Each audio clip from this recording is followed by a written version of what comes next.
Welcome back to another Metal Mondays. We just played oppressing the masses from violence and war of attrition from evil. As you know, we always start Monday off with violence.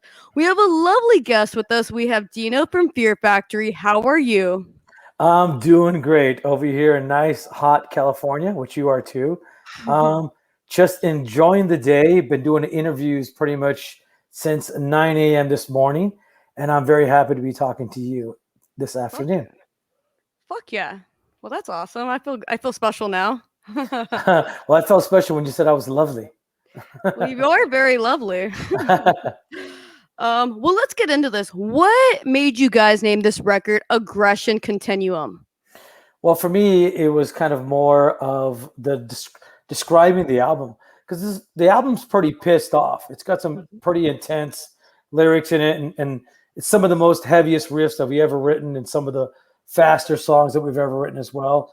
And I just felt aggression pretty much fit with the style of music.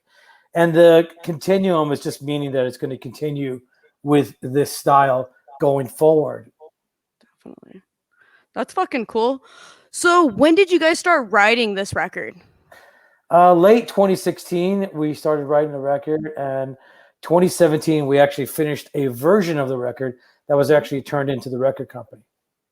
Nice. And so I did read that Burton did record his vocals in 2017. When did you record the bass and guitar for this record? At the same time, I mean, we pretty much finished it. Well, actually, not at the same time, but we finished it. I finished the bass and guitar before he actually started recording vocals. So all the music was done at that time in 2017 before he started the vocals. And did you have the drummer come back in to do it? Because I read that he did it in 2020. Well, in 2017, it was actually a drum program, which was what we were using for that version of the album. So in 2020, fast forward, after we got through all the legal bullshit, I decided, well, I don't think the drum program is going to go over very well because we actually had done that in one of our previous records called The Industrialist, and a lot of fans pretty much hated the program drums. So I decided I didn't want to go down that path again. So I decided to get the live drummer that we have. His name is Mike Keller. I got him to go back and record live drums on the record, and it definitely added more dynamics to the album. Oh yeah, I fucking agree. It added a lot. Like for me, I'm a rhythm section person. Fucking killer, dude. Great job. Thank you. With you having a bassist, what made you record the bass on this record? As our bassist, or the one that we've had working with us for the past 6 years, he's also in a band called Static X, and he's pretty busy with his band. They just had a resurgence. They put out a record a couple of years ago. They've been on tour for a long time, and he was busy, and so I ended up tracking the bass. But I've done that pretty much through the whole band's career, just about all the way back from Soul Venue Machine to Demanufacture, and then going into Mechanized and The Industrialist, Genexus, and then now this record. So I've done both. I don't consider myself to be a bass player, so to speak, but there's not a lot of room for bass in a way. I don't necessarily write for bass guitar. I just write bass guitar as more like a rhythm guitarist, like this to support the guitars, because everything is pretty much syncopated with a kick drum. You know what I mean? So there's not really a lot of room for the bass to go different places. But in the future, hopefully I'll be able to have a permanent bass player and I'll be able to write parts for the bass player. I know that you are a bass player, so you're probably be part of that. I'm just kidding. You're probably thinking like, how come there's not more bass parts? But you're right. There's just not a lot. It just follows the guitar. It supports the guitar. Well, what I've learned from because I have covered one of your guys' songs, Edge Crusher. You do have like a lot of bass. Like, I mean, it's not a lot, but it gives it what it needs, and it sounds cool at the same time. It's not a boring bass line. Well, no, I mean, in that particular song, we wrote specifically for the bass part to shine, to stick out, to be on its own, where the actual guitar just completely drops out, right? And then the bass line goes, right? And that record in particular, we did have a bass player at that time So we were able to write a bunch of bass parts to fit in with the music and in between the guitar parts. Definitely. With him recording his vocals in 2017, what made you guys keep the vocals and not scrap them since you guys are currently looking for a new vocalist? Good question. Well, initially I was into the idea of scrapping the vocals and having a new vocalist just sing over them or come up with new parts. Mhm. But the record company ultimately wanted to keep the vocals on the record. So eventually I agreed and I said, okay, this will be our singer's last album. And that's what I envisioned. Well, that's not exactly what I envisioned, but I had to pretty much go with what the record company said because ultimately they're the ones who own the master recordings. So, but I didn't have a problem with it. I just wanted to polish them up. Back in 2020, I was able to rearrange some of the music around a little bit, and the same thing with the vocals. That's the beauty of using technology these days. You can manipulate things however you want and pretty much arrange the music however you want. And so that was my approach when I started to work on it in 2020. Definitely. And it's kind of like a closure for the band anyway, since you guys eventually will have a new vocalist. Yeah, this is definitely his our previous vocalist, a swan song, and then going into a new chapter with a new vocalist. I mean, I'm looking forward to it. It's kind of like, in some ways it can be like a fresh start, but not necessarily, because Fear Factory's been around for a long time. We have our formula, you know what I mean? But when I say fresh start, it just means like a new blood into the band, and let's just see where it goes. I'm excited to start creating and experimenting and see how far we can take it. Definitely. Well, let's get in some tunes. We're going to play Seven Souls from Carnifex here on Razor Radio. Oh, right. We're coming back from Desecration of Flesh from Broken Glass Sanctuary. So let's get back into this. Burton was the vocalist in Fear Factory for more than 3 decades. With him leaving, what keeps you motivated with this band? Oh, well, I just can't wait to start writing new material. I can't wait to start experimenting with new stuff. That's the thing about music. It should be challenging. It should be radical in some ways. It should be how far you can push the music. And I look forward to writing new material for the new record coming up probably early next year sometime.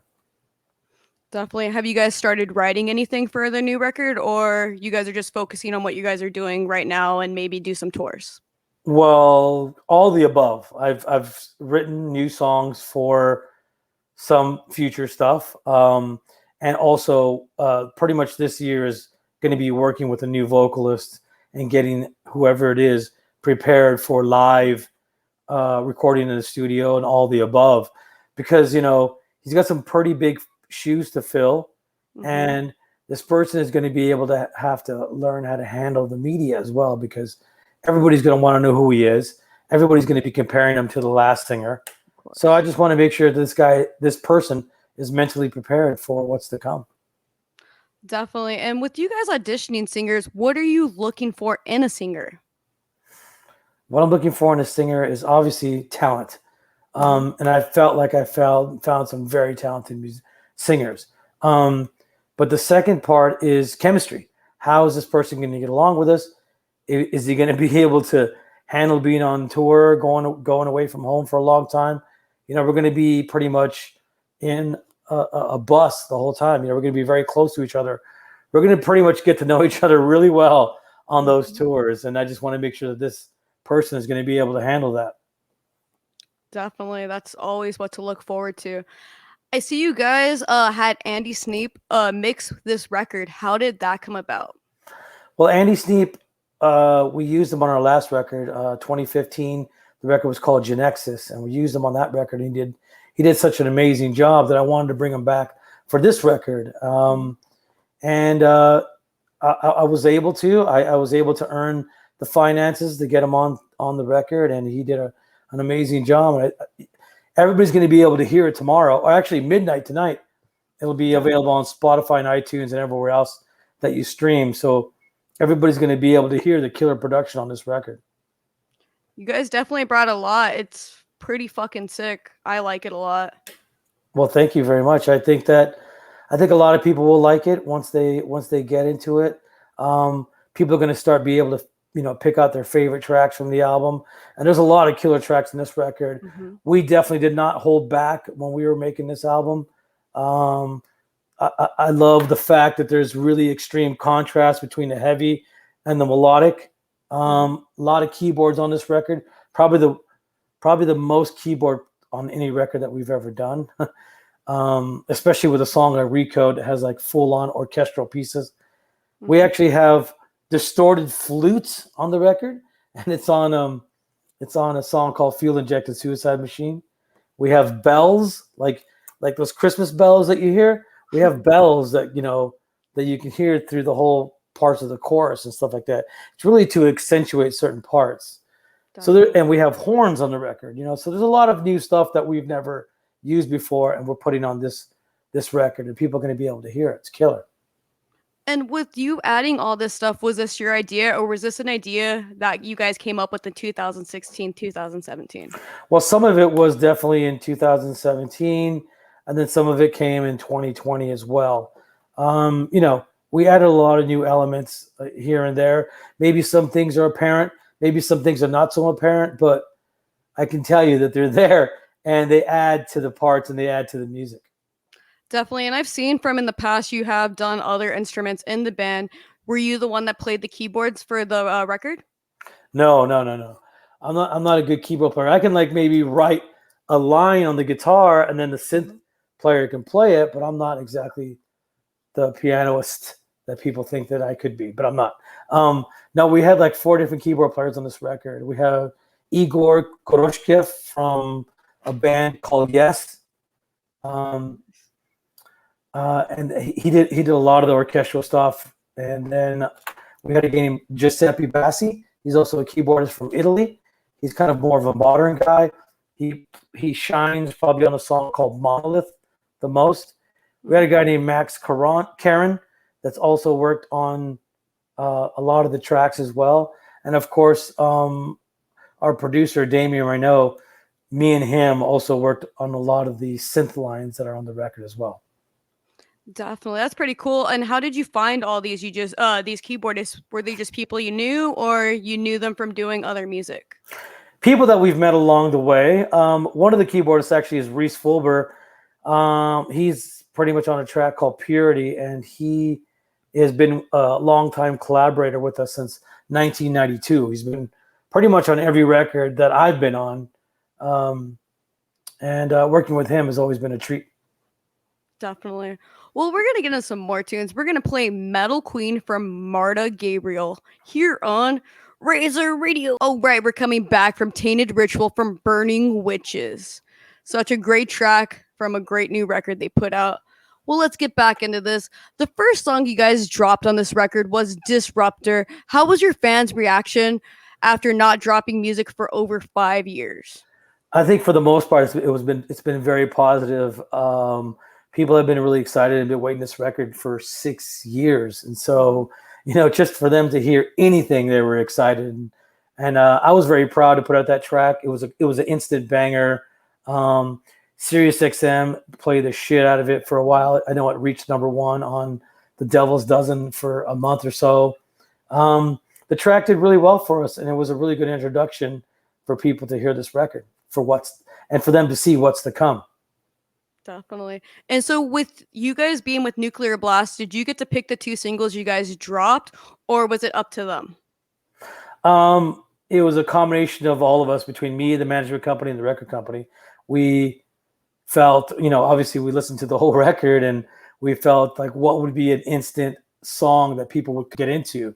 And Disruptor was that track. And then coming right back in with another heavy banger with Fuel Injected Suicide Machine. So those 2 songs did really well for us. And then now the record comes out tomorrow, and the focus track is a song called Recode, which is the first song on the record. And that's going to have a full-on video. It's going to be a concept video. It's going to be part 2 from the Disruptor video. So you're going to see that post-apocalyptic, futuristic, dystopian, world where, people are just trying to survive in it, and move, trying to survive against all the drones and all the spaceships that are coming after him. So it's pretty intense. Definitely. I could see that you have like you're like a huge Mad Max fan. That's what I've seen lately on your guys' post.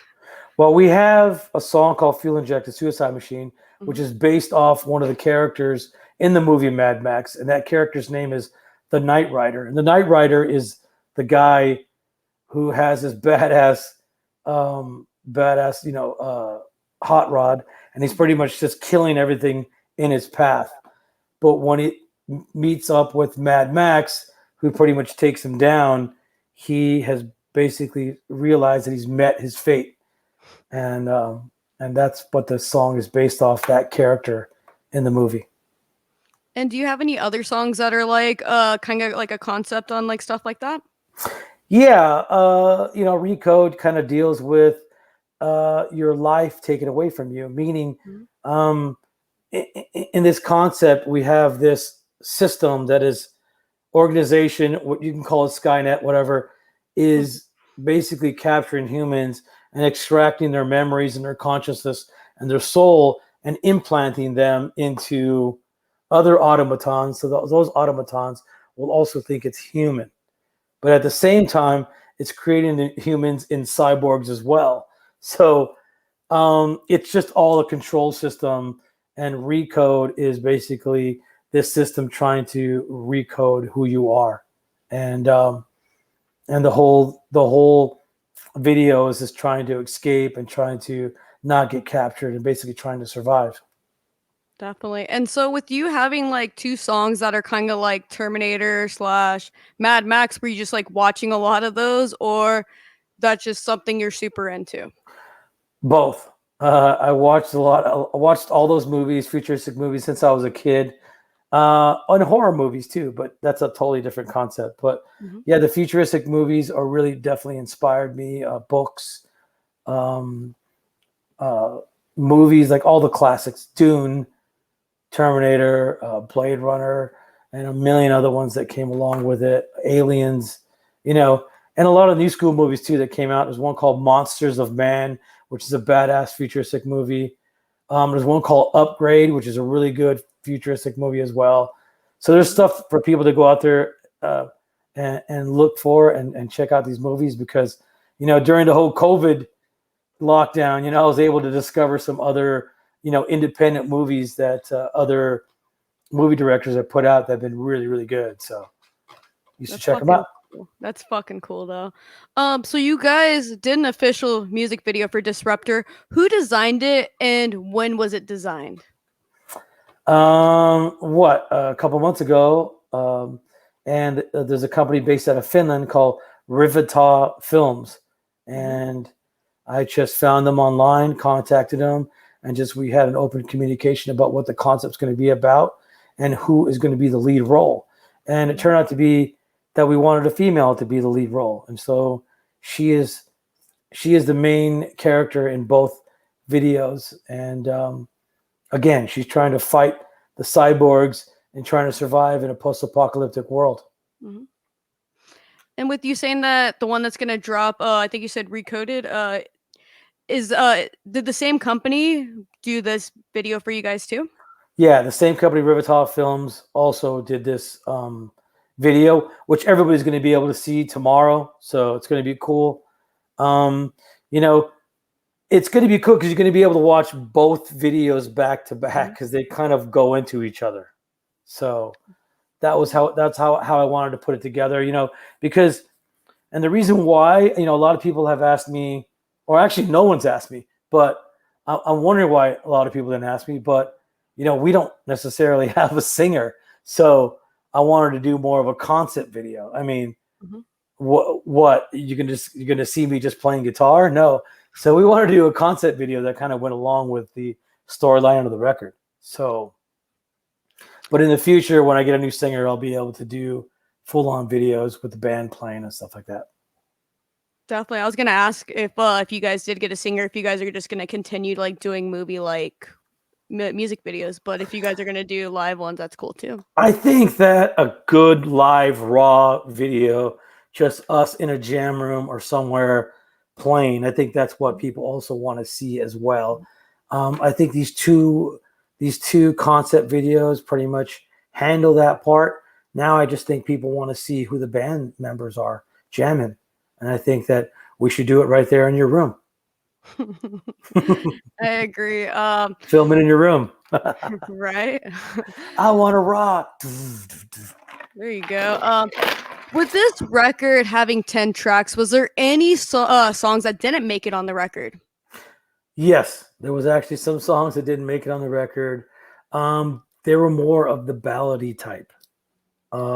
Usually at the end of our records, we have these very killer, epic, try to, ballady, futuristic type outros or ending album songs.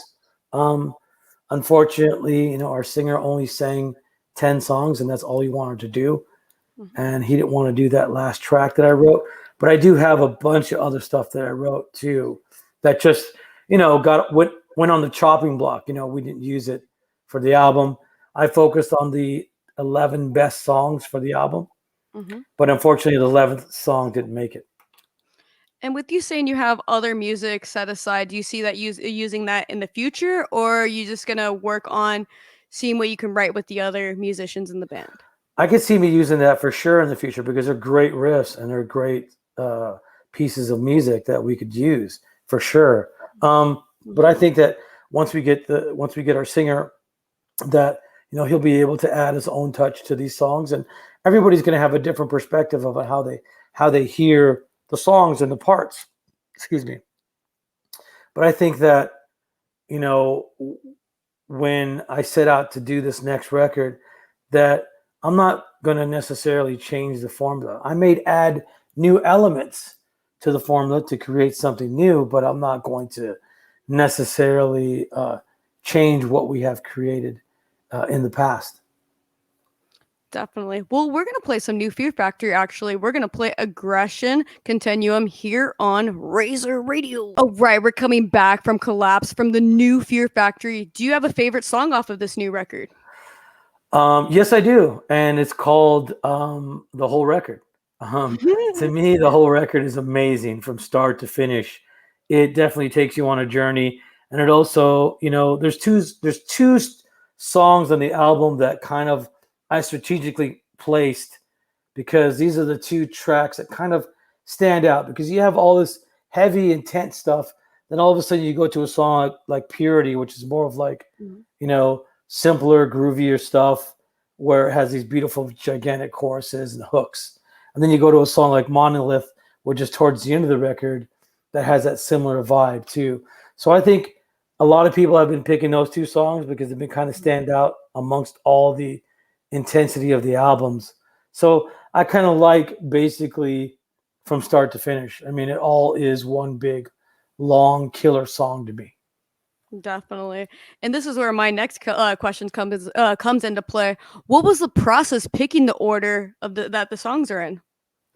I picked the order exactly of how I would structure a song because, when I'm creating songs or when I'm sequencing an album, it's all about tension and release. So you build up that tension and then those beautiful parts are the release. And that's pretty much how I structured the whole album on the from start to finish.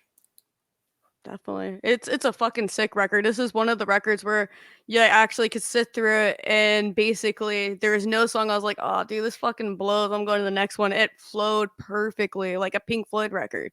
Oh, thank you, man. Those Pink Floyd records are amazing. I know exactly Dark Side of the Moon and The Wall and all those movies all those records are killer. I think that a band like Fear Factory is still very relevant today because people are still using that formula, whether it's, adding electronics into the music, whether it's, doing the vocal style, because it pretty much became a staple in metal. The heavy vocals and the melodic vocals in a song is pretty much the formula that people are still using today. And I think that's exactly why Fear Factory is very relevant.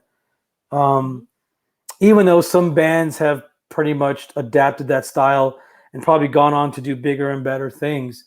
But that's part of being successful in a band like Fear Factory, that we were able to create a unique style and an original style for people to be influenced, 20, 30 years later.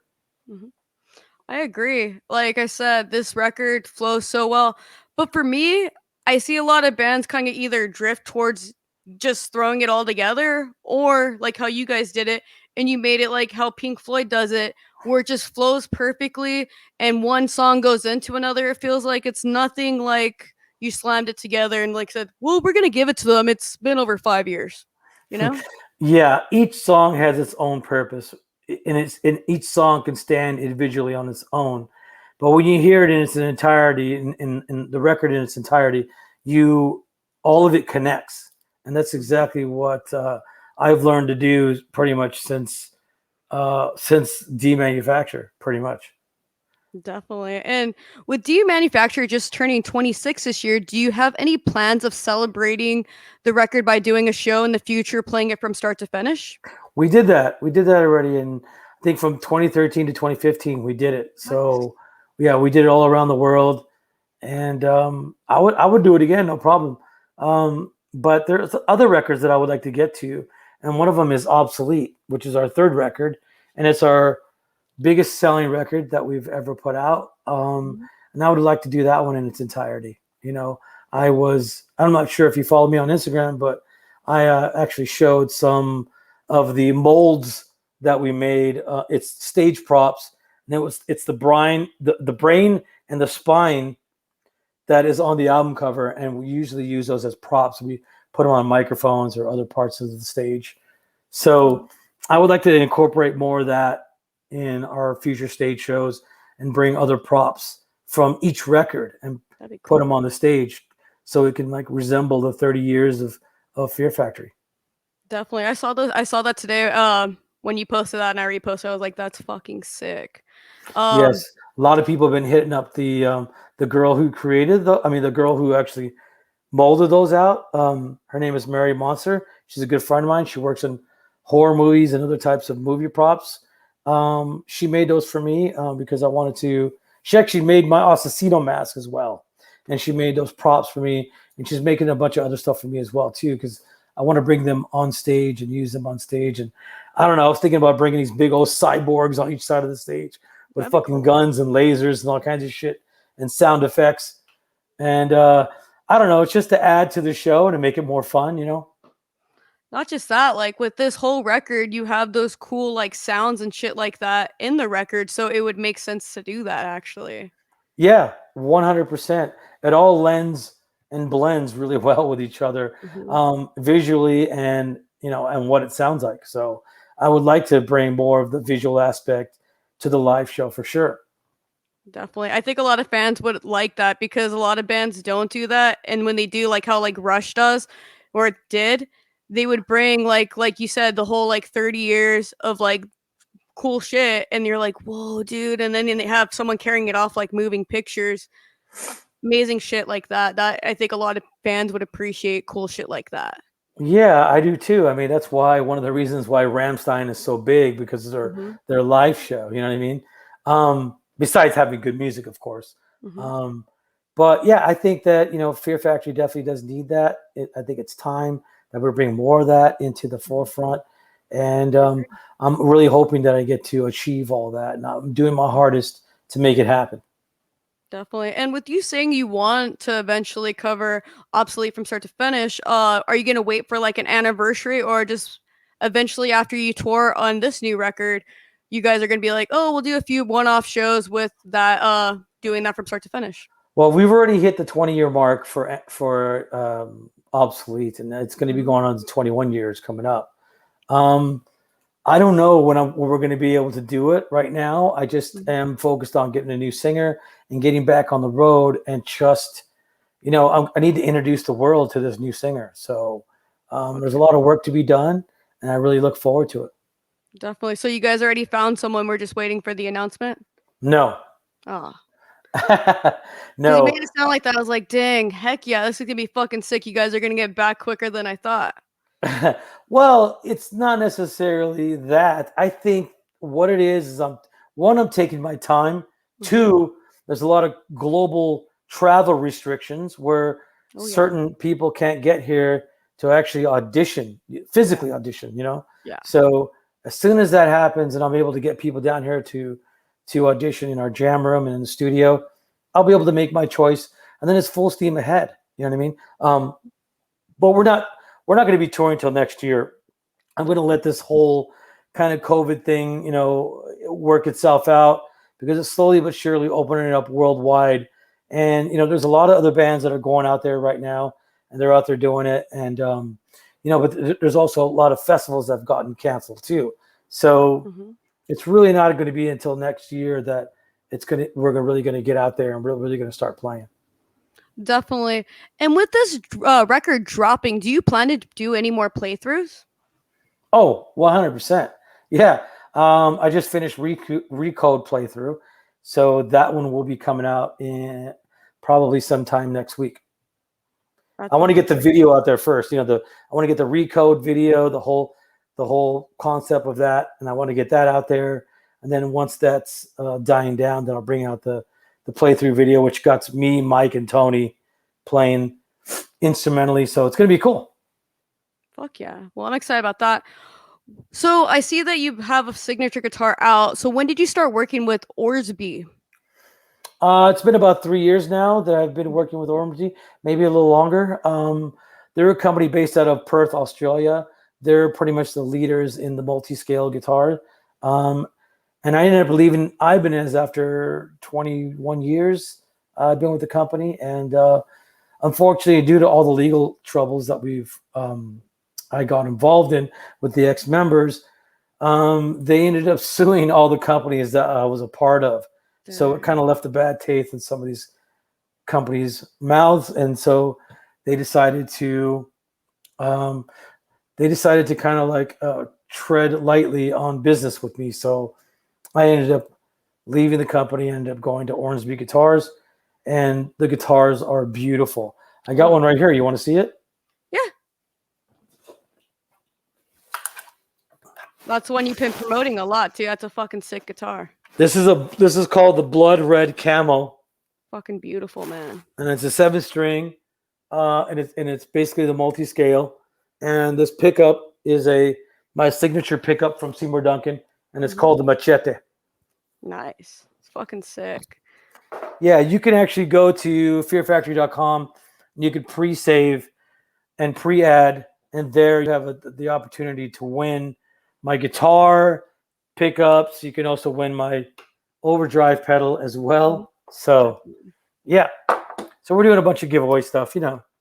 And is it actually your guitar, or is it one that they made and you did it for the contest? It's the one I made. It's got my signature on it, and it comes with a card. It comes with a card of authenticity. It looks like this: certificate of authenticity with my signature on it, and the guy who built it. Fuck yeah. And I see that you're currently working with Proton. When did you start working with them for your signature pedal? Probably about 6 months ago we started working, and it's been very successful. These pedals nowadays are very popular, and people like all these overdrive pedals. And it did very well. It's still doing very well. Definitely. So where can everyone keep up with Fear Factory and buy this amazing new record? Well, you could follow us anywhere on social media, but if you really want to do a lot of purchases, you can go to fearfactory.com. There you can find vinyl, cassettes, CDs, merchandise, tour dates, all the above. Fuck yeah. And I want to thank you for being on the show. Thank you for giving me a platform to spread, the love of this record. I think people are really going to fucking like it. It's a kick-ass album. Go pick it up, go stream it, buy the cassette. Yeah, so fucking thank you for all the support for the past 30 years. Thank you for supporting me on the GoFundMe campaign to make this record happen and to get this thing out to everybody to enjoy. And thanks again, man. I appreciate it. Definitely. Well, we're going to end the show with some more Fear Factory. We're going to end the show with Manufactured Hope from Fear Factory. See you guys next Monday here on Razor Radio.